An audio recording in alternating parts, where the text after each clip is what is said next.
ਹੈਗੀ ਆ। Temperature 100 degree ਦੇ ਬਰਾਬਰ ਚੱਲ ਰਿਹਾ ਤੇ ਫੋਰਕਾਸਟ ਇਹ ਵੀ ਆ ਵੀ ਬੁੱਧਵਾਰ ਤੇ ਵੀਰਵਾਰ ਨੂੰ 98 ਤੇ 96 ਹੋਊਗਾ। ਸੋ ਹੁਣ ਦੇਖੋ ਜੇ ਲੋਕਾਂ ਨੂੰ ਉੱਥੋਂ ਪਾਣੀ ਨਹੀਂ ਮਿਲ ਰਿਹਾ ਤੇ ਉੱਤੋਂ ਗਰਮੀ ਇੰਨੀ ਆ, ਸੋ ਕਿੱਦਾਂ ਦੀ ਉਹ ਸਿਚੁਏਸ਼ਨ ਦੇ ਵਿੱਚ ਰਹਿੰਦੇ ਹੋਣਗੇ। ਜੀ ਕਹਿੰਦੇ ਵੀ ਕਈ ਥਾਵਾਂ ਦੇ ਉੱਤੇ ਗਰਮੀ ਇੰਨੀ ਕੁ ਜ਼ਿਆਦਾ ਪੈਣ ਵਾਲੀ ਆ, ਜਿਹੜਾ ਰੈਗੂਲਰ ਟੇਬਲ ਫੈਨ ਆ ਉਹਦੇ ਨਾਲ ਵੀ ਤੁਹਾਡਾ ਸ਼ਾਇਦ ਸਰੇ ਨਾ। ਕਹਿੰਦੇ ਵੀ ਜੇ ਤਾਂ ਏਅਰ ਕੰਡੀਸ਼ਨਿੰਗ ਹੈਗੀ ਆ ਫਿਰ ਤਾਂ ਭਾਈ ਉਹਦੇ ਵਿੱਚ ਰਹੋ। ਜੇ ਤੁਹਾਡੇ ਘਰਾਂ 'ਚ ਪਾਵਰ ਆਊਟ ਆ ਤਾਂ ਕਮਿਊਨਿਟੀ ਪਲੇਸਿਸ ਜਿਨ੍ਹਾਂ 'ਚ ਲਾਇਬ੍ਰੇਰੀਜ਼, ਮਾਲਸ, ਕੂਲਿੰਗ ਸੈਂਟਰਸ ਜੇ ਸ਼ਹਿਰਾਂ ਨੇ ਬਣਾਏ ਆ ਉੱਥੇ ਜਿਹੜਾ ਉਹ ਰਹੋ। ਆਪਣੀਆਂ ਵਿੰਡੋਜ਼ ਆ ਉਹਨਾਂ ਨੂੰ ਸ਼ੇਡਸ ਦੇ ਨਾਲ, ਪਰਦਿਆਂ ਦੇ ਨਾਲ ਢੱਕ ਕੇ ਜਿਹੜਾ ਉਹ ਰੱਖੋ। ਮੇਕ ਸ਼ੋਰ ਕਰੋ ਵੀ ਤੁਹਾਡਾ ਜਿਹੜਾ ਘਰ ਆ ਉਹ ਕੂਲਿੰਗ ਜਿਹੜੀ ਉਹ ਲੂਜ਼ ਨਾ ਕਰੇ ਤੇ ਅੰਦਰੋਂ ਜਿਹੜਾ ਉਹ ਠੰਡਕ ਰਹੇ। ਐਕਸਟ੍ਰੀਮ ਹੀਟ ਦੇ ਵਿੱਚ ਵੱਧ ਤੋਂ ਵੱਧ ਪਾਣੀ ਪੀਓ। ਕਹਿੰਦੇ ਚਾਹੇ ਤੁਹਾਨੂੰ ਉਦੋਂ ਪਿਆਸ ਵੀ ਨਹੀਂ ਲੱਗੀ ਪਰ ਥੋੜ੍ਹੇ ਥੋੜ੍ਹੇ ਸਮੇਂ ਬਾਅਦ ਪਾਣੀ ਪੀਂਦੇ ਰਹੋ। CDC ਨੇ ਵੀ ਇਹ ਹਦਾਇਤਾਂ ਜਿਹੜੀਆਂ ਦਿੱਤੀਆਂ ਆ। ਠੰਡੇ ਪਾਣੀ ਦੇ ਨਹਾਉਣ ਦੇ ਨਾਲ ਜਾਂ ਬਾਥ ਲੈਣ ਦੇ ਨਾਲ ਵੀ ਤੁਹਾਡੇ ਬਾਡੀ ਦਾ ਟੈਂਪਰੇਚਰ ਜਿਹੜਾ ਆ ਉਹ ਡਾਊਨ ਹੁੰਦਾ ਆ। ਜੇ ਬਾਹਰ ਜਾਣਾ ਹੀ ਆ ਤਾਂ ਉਸ ਟਾਈਮ ਦੇ ਉੱਤੇ ਜਾਓ ਜਦੋਂ ਜਿਹੜੀ ਉਹ ਠੰਡਕ ਜਿਹੜੀ ਉਹ ਹੋਵੇ। ਲਾਈਟ ਵੇਟ ਤੇ ਲੂਜ਼ ਕਲੋਥਸ ਜਿਹੜੇ ਆ ਉਹ ਪਾਓ। ਗੂੜੇ ਰੰਗ ਦੇ ਕੱਪੜੇ ਜਿਹੜੇ ਉਹ ਪਾਉਣ ਤੋਂ ਪਰਹੇਜ਼ ਜਿਹੜਾ ਉਹ ਕੀਤਾ ਜਾਵੇ। ਸੋ ਹੀਟ ਸਟ੍ਰੋਕ ਜੇ ਤੁਹਾਨੂੰ ਕਹਿੰਦੇ ਲੱਗਦਾ ਵੀ ਉਹ ਆ ਰਿਹਾ ਆ, ਇਹ ਲਾਈਫ ਥ੍ਰੈਟਨਿੰਗ ਐਮਰਜੈਂਸੀ ਬਣ ਸਕਦੀ ਆ। ਤੁਰੰਤ ਮੈਡੀਕਲ ਅਟੈਂਸ਼ਨ ਜਿਹੜੀ ਆ ਉਸ ਦੇ ਲਈ ਜਿਹੜਾ ਉਹ ਤੁਸੀਂ ਲਓ। ਸੋ ਇਹ ਜਿਹੜਾ ਹਰਜੋਤ ਸਿੰਘ ਜੀ ਇਸ ਟਾਈਮ ਸਥਿਤੀ ਬਣੀ ਪਈ ਆ।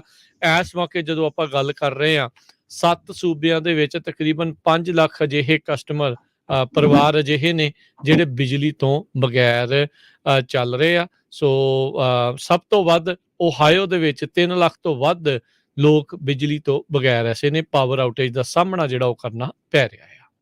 ਜੀ ਅਗਲੀ ਖਬਰ, ਸੁਪਰੀਮ ਕੋਰਟ ਦੇ ਜਸਟਿਸਿਸ ਜੋ ਹੈਗੇ ਆ ਉਹਨਾਂ ਦੀਆਂ ਫੈਮਿਲੀ ਨੂੰ ਪ੍ਰੋਟੈਕਸ਼ਨ ਕਰਨ ਦੇ ਲਈ ਇੱਕ ਨਵਾਂ ਬਿੱਲ ਸੈਨੇਟ ਦੇ ਵਿੱਚ 100 ਦੇ ਮੁਕਾਬਲੇ 0 ਦੇ ਨਾਲ ਪਾਸ ਕਰ ਦਿੱਤਾ ਗਿਆ। ਸੁਪਰੀਮ ਕੋਰਟ ਪਾਲਿਸੀ ਪੈਰਿਟੀ ਐਕਟ ਇਹਦਾ ਨਾਮ ਰੱਖਿਆ ਗਿਆ ਆ, ਜਿਹਦੇ ਵਿੱਚ ਸੁਪਰੀਮ ਕੋਰਟ ਦੇ ਜਸਟਿਸਿਸ ਤੇ ਉਹਨਾਂ ਦੇ ਪਰਿਵਾਰਾਂ ਨੂੰ ਸੇਫਟੀ ਦਿੱਤੀ ਜਾਊਗੀ।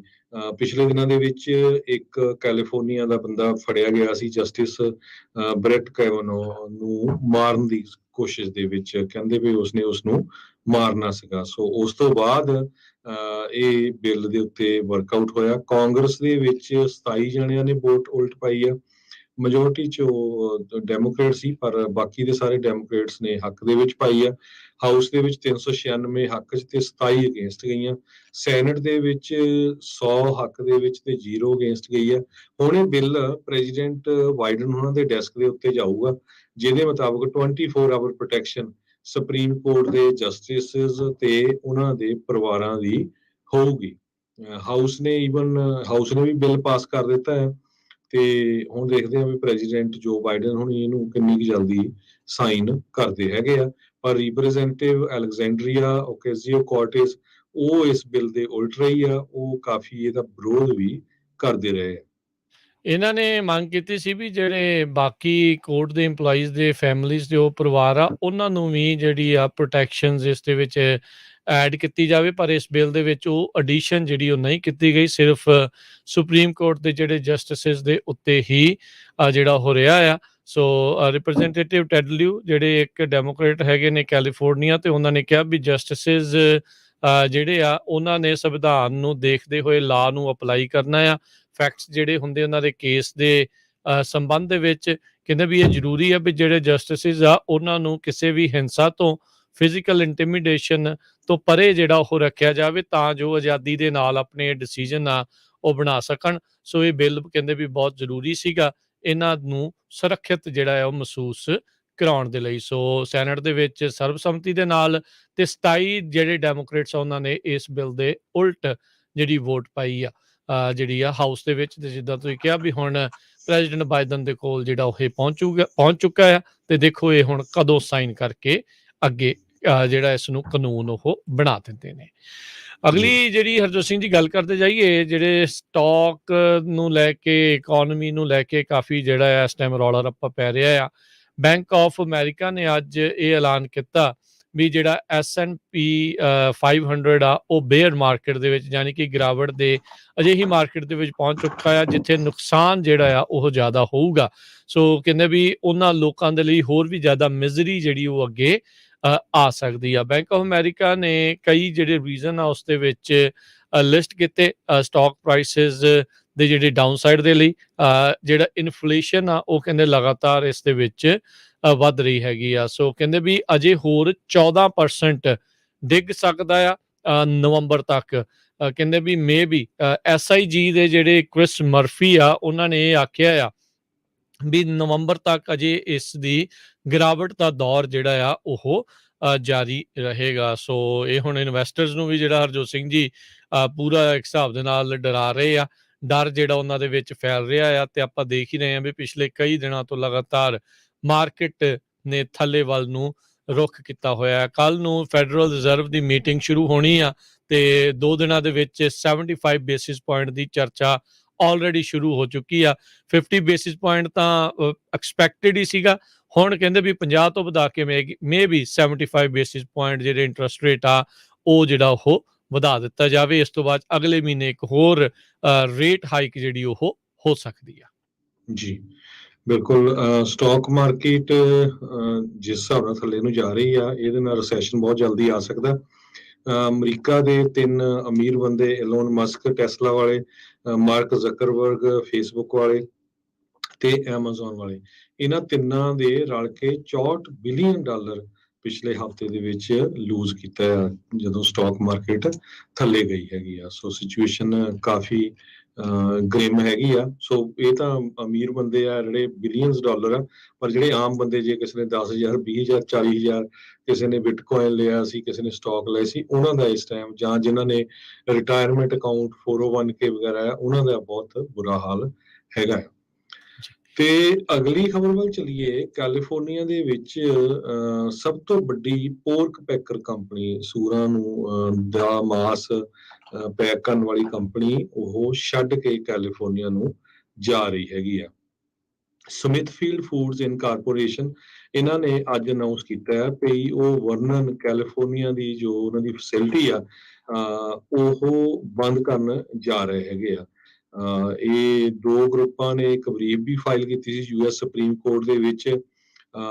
ਖਾਸ ਕਰਕੇ ਇੱਕ ਲਾਅ ਜੋ ਪਾਸ ਕੀਤਾ ਗਿਆ ਸੀ ਪਿਛਲੇ ਸਾਲ, ਆਪਾਂ ਤੁਹਾਡੇ ਨਾਲ ਡਿਸਕਸ ਕਰਦੇ ਰਹੇ ਹਾਂ, ਐਨੀਮਲਸ ਨੂੰ ਲੈ ਕੇ ਵੀ ਜਦੋਂ ਉਹਨਾਂ ਨੂੰ ਜੰਗਲਿਆਂ 'ਚ ਰੱਖਿਆ ਜਾਂਦਾ ਕਿੰਨੇ ਡਿਸਟੈਂਸ ਦੇ ਉੱਤੇ ਕਿੰਨੀ ਜਗ੍ਹਾ ਉਹਨਾਂ ਦੇ ਲਈ ਹੋਣੀ ਚਾਹੀਦੀ ਹੈਗੀ ਆ, ਉਹਨੂੰ ਲੈ ਕੇ ਮੀਟ ਫੈਕਟਰੀਜ਼ ਵਾਲੇ ਬਹੁਤ ਸਾਰੀਆਂ ਕੰਪਨੀਆਂ ਇਹ ਅਪਸੈਟ ਸੀਆਂ ਕੈਲੀਫੋਰਨੀਆ ਦੇ ਵਿੱਚ ਵੀ ਸਾਡੇ ਲਈ ਪੋਸੀਬਲ ਨਹੀਂ ਹੋਊਗਾ।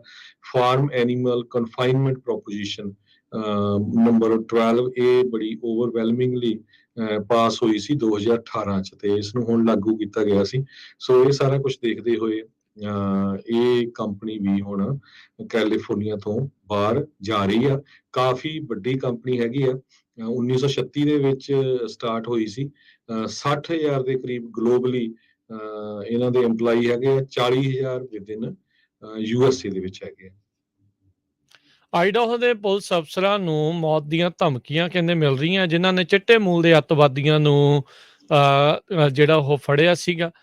ਪੇਟਰੀਆਟ ਫਰੰਟ ਦੇ ਜਿਹੜੇ ਗਰੁੱਪ ਦੇ ਬੰਦੇ ਇੱਕ ਯੂ ਹਾਲ ਦੇ ਵਿੱਚ ਲੱਦੇ ਪਏ ਸੀ ਤੇ ਇੱਕ ਜਿਹੜੀ ਪ੍ਰਾਈਡ ਇਵੈਂਟ ਦੇ ਵਿੱਚ ਖਲਲ ਪਾਉਣ ਦੇ ਲਈ ਉੱਥੇ ਰਾਈਟ ਕਰਨ ਦੇ ਲਈ ਜਿਹੜੇ ਉਹ ਪਹੁੰਚੇ ਸੀਗੇ। ਆਈਡਾਹੋ ਦੀ ਪੁਲਿਸ ਚੀਫ ਆ ਉਹਨਾਂ ਨੇ ਪੱਤਰਕਾਰਾਂ ਨੂੰ ਜਿਹੜੀ ਉਹ ਜਾਣਕਾਰੀ ਦਿੰਦੇ ਹੋਏ ਦੱਸਿਆ ਵੀ ਹੁਣ ਤੱਕ ਤਕਰੀਬਨ 150 ਕਾਲਾਂ ਜਿਹੜੀਆਂ ਉਹਨਾਂ ਨੂੰ ਜਿਹੜੀਆਂ ਉਹ ਆਈਆਂ ਆ ਇਸ ਗ੍ਰਿਫਤਾਰੀਆਂ ਤੋਂ ਬਾਅਦ ਚ, ਜਿਨ੍ਹਾਂ ਵਿੱਚੋਂ ਅੱਧਿਆਂ ਨੇ ਤਾਂ ਜਿਹੜੀ ਆ ਉਹ ਸ਼ਲਾਘਾ ਕੀਤੀ ਆ ਤੇ ਡਿਪਾਰਟਮੈਂਟ ਦਾ ਜਿਹੜਾ ਹੌਸਲਾ ਅਫਜ਼ਾਈ ਕੀਤੀ ਆ। ਪਰ ਕਹਿੰਦੇ ਵੀ ਉਹ ਜਿਹੜੀਆਂ ਅੱਧੀਆਂ ਇਸ ਦੇ ਵਿੱਚੋਂ ਕਾਲਾਂ ਉਹ ਅਜਿਹੀਆਂ ਸੀ, ਅਨੋਨਿਮਸ ਸੀ, ਗੁਪਤ ਸੀਗੀਆਂ, ਜਿਨ੍ਹਾਂ ਨੇ ਸਕਰੀਮਿੰਗ ਯੈਲ ਕਰਨ ਤੋਂ ਇਲਾਵਾ ਹੋਰ ਕੁਝ ਨਹੀਂ ਕੀਤਾ। ਇੱਥੋਂ ਤੱਕ ਕਿ ਕਹਿੰਦੇ ਵੀ ਮੇਰੇ ਖਿਲਾਫ ਤੇ ਪੁਲਿਸ ਡਿਪਾਰਟਮੈਂਟ ਦੇ ਬਾਕੀ ਮੈਂਬਰਸ ਨੂੰ ਜਿਹੜੀਆਂ ਮੌਤ ਦੀਆਂ ਧਮਕੀਆਂ ਜਿਹੜੀਆਂ ਉਹ ਦਿੱਤੀਆਂ ਹੈਗੀਆਂ। ਸੋ ਚਿੱਟੇ ਮੂਲ ਦੇ ਅੱਤਵਾਦੀਆਂ ਦੇ ਪ੍ਰਤੀ ਇਹਨਾਂ ਨੂੰ ਇੰਨੀ ਜਿਹੜੇ ਕੁਛ ਅਜਿਹੇ ਕਾਲਰਸ ਨੂੰ ਕਹਿ ਲਓ ਵੀ ਨਰਮਦਿਲੀ ਜਿਹੜੀ ਉਹ ਦਿਖਾ ਰਹੇ ਆ। ਸੋ ਇਹ ਇੱਕ ਕਿਤੇ ਨਾ ਕਿਤੇ ਮਾੜੀ ਗੱਲ ਆ ਤੇ ਨਾਲ ਇਹ ਚੀਜ਼ ਸ਼ੋ ਕਰਦੀ ਆ ਵੀ ਅਜਿਹੀ ਸੋਚ ਵਾਲੇ ਲੋਕ ਕਾਫੀ ਮਾਤਰਾ ਦੇ ਵਿੱਚ ਰਹਿ ਰਹੇ ਨੇ ਸੋ ਹੁਣ ਦੇਖੋ ਅੱਗੇ ਕੀ ਹੁੰਦਾ ਆ। 911 ਕਾਲਰ ਨੂੰ ਇੱਕ 911 ਕਾਲਰ ਨੇ ਹੀ ਦੱਸਿਆ ਸੀਗਾ ਵੀ ਕੁਝ ਲੋਕਾਂ ਦੀ ਇੱਕ ਲਿਟਲ ਆਰਮੀ ਯੂ-ਹਾਲ ਦੇ ਵਿੱਚ ਲੱਦ ਕੇ ਜਿਹੜੀ ਉਹ ਜਾ ਰਹੀ ਆ, ਤੇ ਜੇ ਪੁਲਿਸ ਨੂੰ ਇਹ ਰਿਪੋਰਟ ਨਾ ਮਿਲਦੀ, ਨਾ ਦੱਸਿਆ ਜਾਂਦਾ, ਤਾਂ ਉੱਥੇ ਕਾਫੀ ਕਹਿੰਦੇ ਨੁਕਸਾਨ ਹੋ ਸਕਦਾ ਸੀ। ਅਗਲੀ ਖਬਰ ਸੈਨੋਜ਼ੇ ਕੈਲੀਫੋਰਨੀਆ ਤੋਂ ਆ ਰਹੀ ਆ। ਅੱਜ ਕੁਝ ਘੰਟੇ ਪਹਿਲਾਂ ਸੈਨੋਜ਼ੇ ਤੇ ਮਿਲਪੀਟਸ ਦੇ ਬਾਰਡਰ ਦੇ ਉੱਤੇ ਇੱਕ ਅੱਗ ਲੱਗ ਗਈ ਤੇ ਕਾਫੀ ਵੱਡਾ ਕ੍ਰਿਊ ਹੁਣ ਇਸ ਅੱਗ ਨੂੰ ਬੁਝਾਉਣ ਦੇ ਵਿੱਚ ਲੱਗਾ ਹੋਇਆ ਹੈਗਾ। ਫਾਇਰ ਫਾਈਟਰਸ ਸੈਨੋਜ਼ੇ ਫਾਇਰ ਡਿਪਾਰਟਮੈਂਟ ਤੋਂ, ਸੈਨ ਫਰਾਂਸਿਸਕੋ ਫਾਇਰ ਡਿਪਾਰਟਮੈਂਟ ਤੋਂ ਪਹੁੰਚੇ ਹੋਏ ਆ। 1400 ਬਲਾਕ ਆਫ ਮੈਕਾਰਥੀ ਬੁਲੇਵਰਡ 2S880 ਦੇ ਲਾਗੇ ਉੱਥੇ ਇਹ ਅੱਗ ਲੱਗੀ ਹੈਗੀ ਆ, ਪਰ ਵੱਡੀ ਗਿਣਤੀ ਦੇ ਵਿੱਚ ਫਾਇਰ ਫਾਈਟਰਸ ਇਸ ਨੂੰ ਕੋਸ਼ਿਸ਼ ਕਰ ਰਿਹਾ। 20 ਯੂਨਿਟ ਵਿਦ 70 ਫਾਇਰ ਫਾਈਟਰਸ। ਸੋ ਜੋ ਲੋਕ ਉਸ ਵੱਲ ਜਾ ਰਹੇ, ਉਸ ਤਰਫ ਜਾ ਰਹੇ ਆਪਣੇ ਘਰਾਂ ਨੂੰ ਵਾਪਸ, ਉਹ ਆਪਣਾ ਜ਼ਰੂਰ ਚੈੱਕ ਕਰ ਲਿਓ ਮੈਪ ਵਗੈਰਾ, ਹੋ ਸਕਦਾ ਕਾਫੀ ਡਿਲੇ ਹੋਵੇ। ਜੀ ਬਿਲਕੁਲ। ਸਮਾਂ ਜਿਹੜਾ ਹੈ ਉਹ ਇਸ ਟਾਈਮ ਸਮਾਪਤੀ ਦੇ ਵੱਲ ਨੂੰ ਆ, ਤੇ ਜਾਣ ਤੋਂ ਪਹਿਲਾਂ ਜਿਹੜਾ ਹਰਜੋਤ ਸਿੰਘ ਜੀ ਮਾਰਕੀਟਸ ਦਾ ਹਾਲ ਜੀ ਓਵਰਆਲ ਜੀ ਅੱਜ ਦੱਸਦੇ ਜਾਈਏ ਤਾਂ ਅੱਜ ਡਾਓ ਜੋਨ ਦੇ ਵਿੱਚ 152 ਪੁਆਇੰਟ ਦੀ ਗਿਰਾਵਟ ਦਰਜ ਕੀਤੀ ਗਈ, 30,365 ਤੇ ਬੰਦ ਹੋਇਆ। S&P ਦੇ ਵਿੱਚ 14 ਪੁਆਇੰਟ ਡਿੱਗ ਕੇ 3735 ਤੇ, ਨੈਸਡੈਕ 19 ਪੁਆਇੰਟ ਵਧਿਆ 10,828 ਤੇ, ਸੋਨੇ ਦਾ ਭਾਅ $1,811 ਪ੍ਰਤੀ ਆਉਂਸ, ਕੱਚੇ ਤੇਲ ਦੀ ਕੀਮਤ $119 ਪ੍ਰਤੀ ਬੈਰਲ, ਤੇ ਕ੍ਰਿਪਟੋ ਕਰੰਸੀਜ਼ ਦੇ ਹਾਲ ਕੋਈ ਬਹੁਤੇ ਚੰਗੇ ਨਹੀਂ ਚੱਲ ਰਹੇ। ਬਿਟਕੋਇਨ 21,815 US ਡਾਲਰ ਦੇ ਬਰਾਬਰ ਤੇ ਇਥੀਰੀਅਮ ਜਿਹੜਾ ਆ ਉਹ 1192 US ਡਾਲਰ ਦੇ ਬਰਾਬਰ ਚੱਲ ਰਿਹਾ ਹੈ। ਜੀ ਬਿਲਕੁਲ, ਜਿਸ ਹਿਸਾਬ ਦੇ ਨਾਲ ਬੇਅਰ ਮਾਰਕੀਟ ਦੇ ਵਿੱਚ ਹੈਗੀ ਆ ਸਟਾਕ ਮਾਰਕੀਟ, ਤੇ ਕਹਿੰਦੇ ਪਈ ਇਕੋਨਮੀ ਸਟੇਟ ਰਿਸੈਸ਼ਨ ਦੇ ਵਿੱਚ ਜਾ ਸਕਦੀ ਹੈਗੀ ਆ। ਦੇਸਮੁੰਡ ਲਛਮਨ ਇਹ ਸੀਨੀਅਰ ਫੈਲੋ ਹੈਗੇ ਅਮਰੀਕਨ ਐਂਟਰਪ੍ਰਾਈਜ਼ ਇੰਸਟੀਚਿਊਟ ਦੇ, ਇਸ ਤੋਂ ਪਹਿਲਾਂ ਡਿਪਟੀ ਡਾਇਰੈਕਟਰ ਹੈ international monetary fund policy development ਦੇ। ਉਹਨਾਂ ਨੇ ਇਹ ਦੱਸਿਆ ਆ ਕਿ ਸਿਚੁਏਸ਼ਨ ਬਹੁਤ ਬੈਡ ਹੈਗੀ ਆ।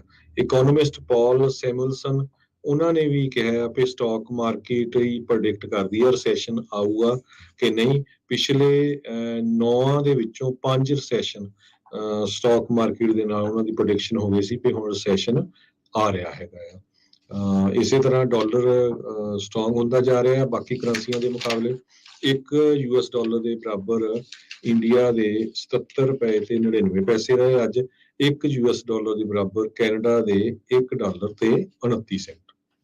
ਇੱਥੇ ਪ੍ਰੋਗਰਾਮ ਦੀ ਸਮਾਪਤੀ। ਅਗਲੀ ਵਾਰ ਤੱਕ ਲਈ ਇਜਾਜ਼ਤ। ਮੇਰੇ ਰਾਜਕਰਮਜੀਤ ਸਿੰਘ ਵੱਲੋਂ ਤੇ ਹਰਜੋਤ ਸਿੰਘ ਵੱਲੋਂ ਸਭ ਨੂੰ ਪਿਆਰ ਭਰੀ ਸਤਿ ਸ਼੍ਰੀ ਅਕਾਲ ਜੀ। ਸੁਣਦੇ ਰਹੋ, ਦੇਖਦੇ ਰਹੋ ਪੰਜਾਬੀ ਰੇਡੀਓ USA।